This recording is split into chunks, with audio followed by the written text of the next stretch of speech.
right now. Quote me on this. I'm warning you. If you vote for the impeachment, X na kayo sa grupo na ito. Bahala kayo sa buhay niyo. Ngayon ang masasabi ko sa inyo. Kayo na ang bahala. Kung ayaw nyo ninyo sumunod, di wag. Karapatan nyo yan. Pero walang sisiyan na hindi kayo na-warningan, ha? Na-warningan kayo. Okay? So ito na. Pag-usapan din natin itong yung itlog ni Lacson. Siguro to si Lacson X na to, no, sa INC, no? Kasi grabe ang pagtatago niya eh. Kasi, ewan ko hindi ko alam Ako, nag-aano lang naman ako. Grabe yung pagtatago niya pagdating dito sa flood control. Nakakahiya ako. Ito, panoorin natin. Dahil kulang pa rin sa lagda ang Blue Ribbon Committee report kaugnay ng flood control scandal, isang partial report ang inilahad ni Senador Panfilo Lacson sa pamamagitan ng privileged speech. Ilang mambabatas ang dapat umanong managot. Nakatutok live si Ian Cruz. Ian. Emil, sa pamamagitan nga ng privilege speech ay isiniwalat na ni Senate Blue Ribbon Committee Chair at Senate President Pro Tempore Panfilo Lacson ang nilalaman ng partial committee report kaugnay sa iskandalo ng bilyon-bilyong piso ang flood control projects ng DPWH. To stand before you on a matter of personal... Sa isang privilege speech, sinabi ni Senate Blue Ribbon Committee Chair Ping Lacson na matapos iikot ng 3 buwan ang partial committee report kaugnay sa skandalo sa flood control projects. 7 senador lang ang nakapirma dito, kulang ng 2 sa kinakailangang 9 na pirma para maipresenta ito sa plenaryo ng Senado. Kaya inilahad na lang niya ang laman ng report sa tinawag niyang Chairman's Progress Report dahil kailangan na raw malaman ng taong bayan ang kanilang findings matapos ang 7 pagdinig. Gaano man katindi ang sikat ng araw, hindi nito matatabunan ang galit ng ating mga kababayan na nalulunod pa rin sa gitna ng kapabayaan at kasakiman sa salapi ng ilang tiwaling opisyal ng gobyerno. 10 ng kanilang mga kasapakat na kontratista dulot ng flood control scam. 11 kaso ang nirekomenda para sa preliminary investigation para sa kasong plunder, graft, malversation, direct bribery, money laundering at iba pa. Hindi binanggit ni Lacson ang mga pangalan ng mga sangkot pero naka-flash sa slides ang pangalan ni Senators Chis Escudero, Jingo Estrada at Joel Villanueva, gayon din si dating House Speaker Martin Romualdez. Our recommendations are, by design, recommendatory and conditioned on independent investigation. Kung mali ang aligasyon, the process clears them. Kung totoo, the process convicts. With due process and accountability, makukulong ang dapat makulong. Hindi nagpa-interpellate si Lacson hanggang hindi raw siya nakakakalap ng 9 na pirma para sa partial committee report. That is very highly unusual. Why would Senator Lacson make a precondition? It is the prerogative of any member of the Senate to... Ayun. Nagtago na naman sa bahag ni Soto.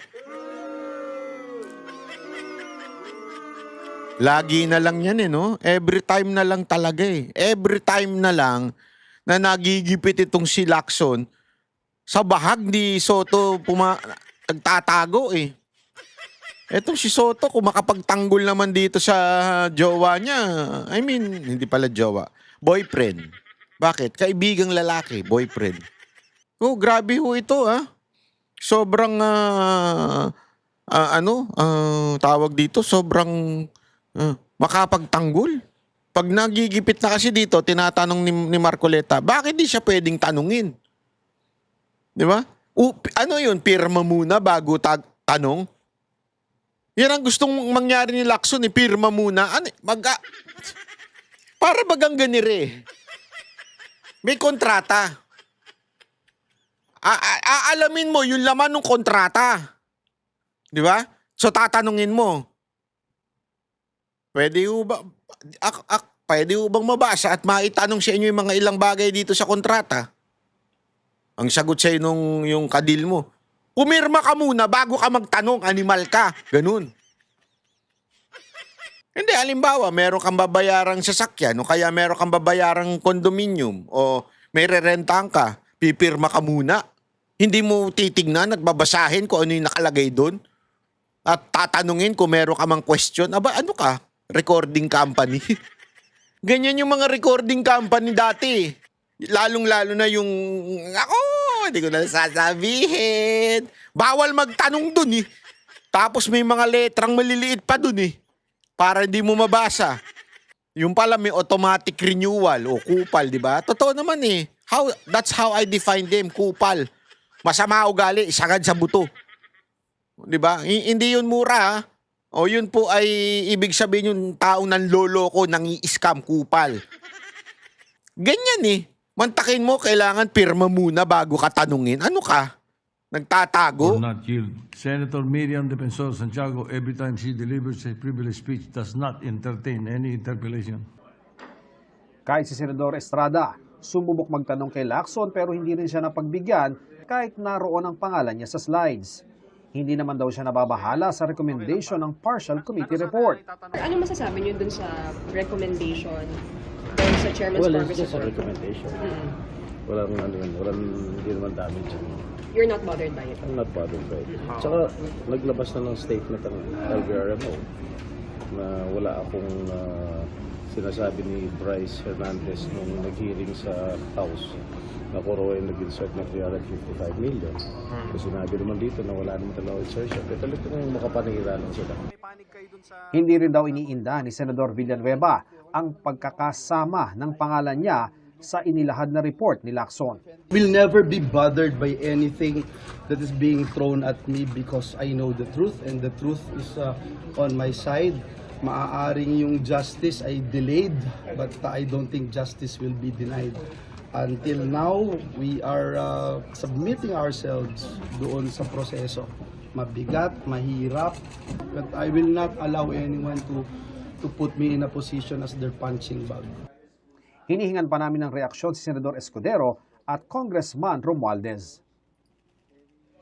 Ayan na nga. So, eto na.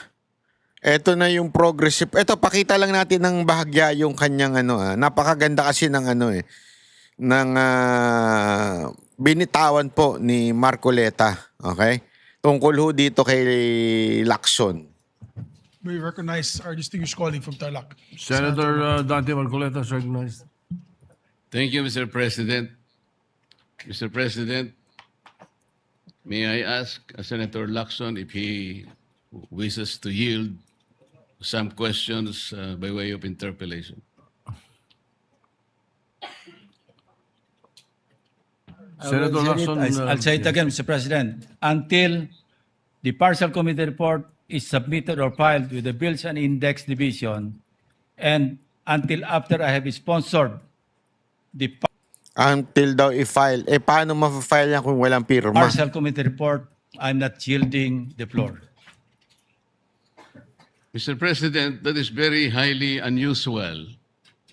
Why would Senator Lacson make a precondition that the partial report should be signed by at least a majority of its members before he can yield may, the interpellation? yes. May I place on May na. record that it is the prerogative of any member of the Senate to yield or not yield. As a matter of fact, in my many years here, Senator Miriam Defensor Santiago, and I'm sure Senator De Estrada is well aware of this, who was with me. Senator Miriam Defensor Santiago, every time she delivers a privileged speech, does not entertain any interpellation. Yes, And Mr. it is her- President, but it is her prerogative. this is different. And then, Because if as I said, it is the prerogative of Senator Santiago, and it is likewise the prerogative of Senator Lacson, because he wants that, as he mentioned, he wanted that his partial committee report be reported out and sponsored before he can answer any questions to that effect. Mr. President, if Senator Lacson would just say that he doesn't want to be interpellated, that will be okay with me. But he should not make a precondition that his unwillingness is conditioned upon whether or not the partial report should be signed by the majority. This is very unusual, Mr. President. Yes, we respect your opinion. And because he doesn't want to be interpolated, may I just be given the opportunity to make manifestation because my name was Yan, mentioned. banatan mo. O, Of yan. course. Senator Lacson. Of course you may. Go Thank ahead. you, Mr. President. Banatan mo. Mr. President, I cannot speak for our colleagues why they hesitate or even refuse to sign the partial report he allegedly disseminated to the members. But as for myself, Mr. President, I cannot sign a partial report. A partial report is basically unfinished. An unfinished report cannot be assumed to have contained the final and collective judgment of all the members. This is very basic, Mr. President. Tama. Secondly, I did not heed my reasons why I cannot sign the partial report. I Bakit? delivered a privileged speech some time ago, Mr. President, outlining the reasons, therefore. Number one, I was expecting the chairman of the Blue Ribbon Committee to have conducted several hearings more, and in those hearings, he should have invited several persons whom I enumerated in my privileged speech. Namely, Yusek Adrian Bersamin, Yusek Jojo Cadiz, former Governor Luis Chavez Singson,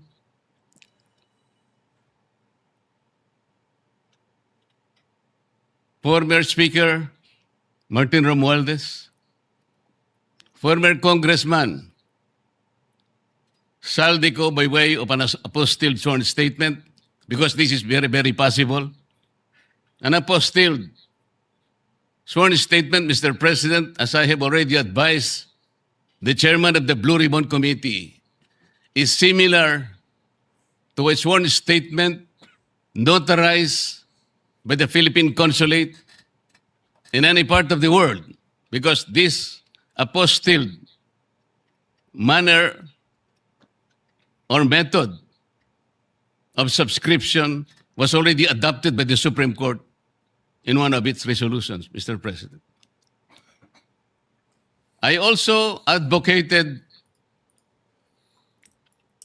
that the 18 ex-soldiers be immediately be invited because they have so much to say. Because I thought he said, and he emphasized at some point, that wherever the evidence is, the BRC will be led there too, Mr. President. Ang sabi pa po niya, Mr. President, hindi option yung interparliamentary courtesy.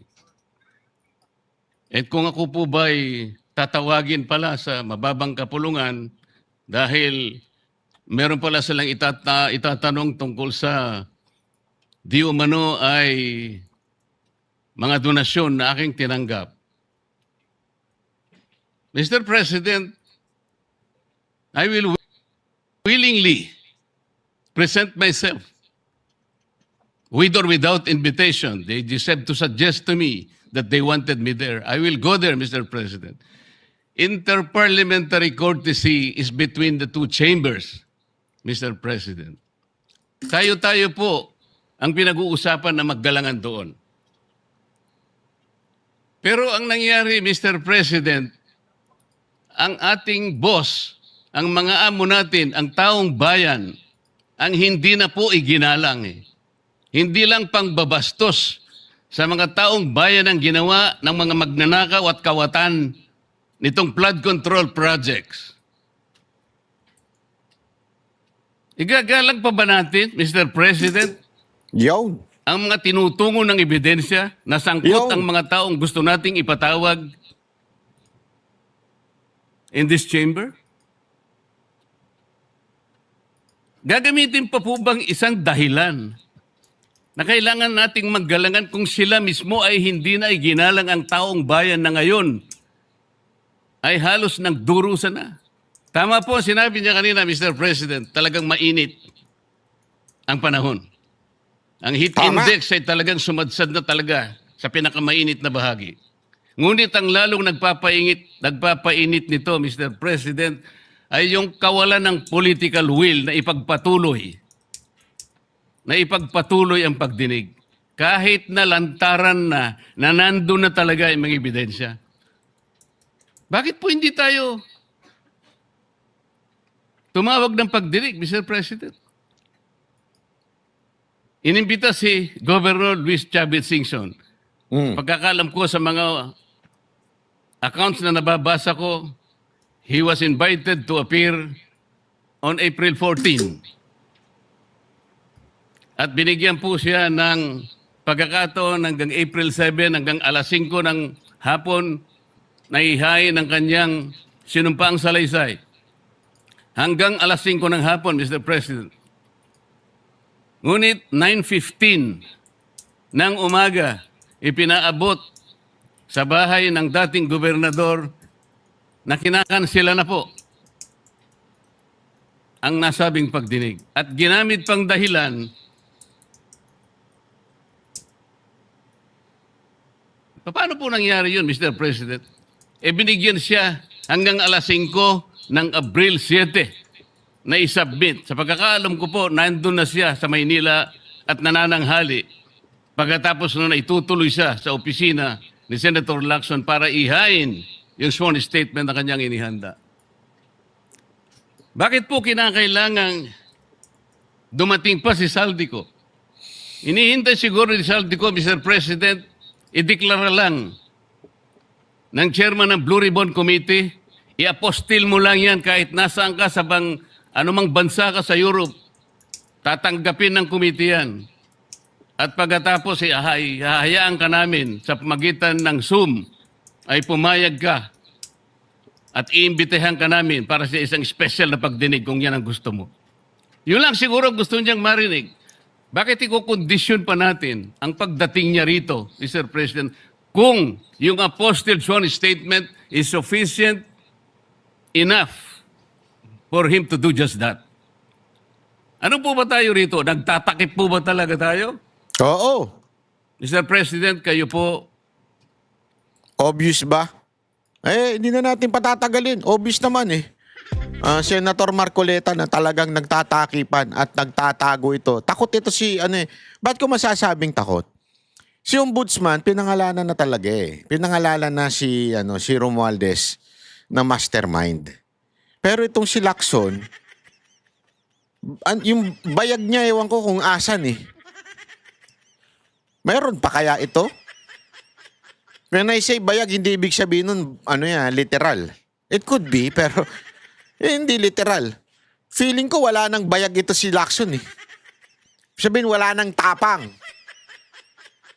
Di ba? Kasi nga, alam mo, mga kababayan, this is, kitang-kita na eh. Siya na lang ang hindi nakakakita. Si Lacson. Sa lahat ng tao, alam na kung sino mastermind. Siya, parang nagbubulag-bulagan lang. Takot ka ba? It's either takot ka or may maleta ka.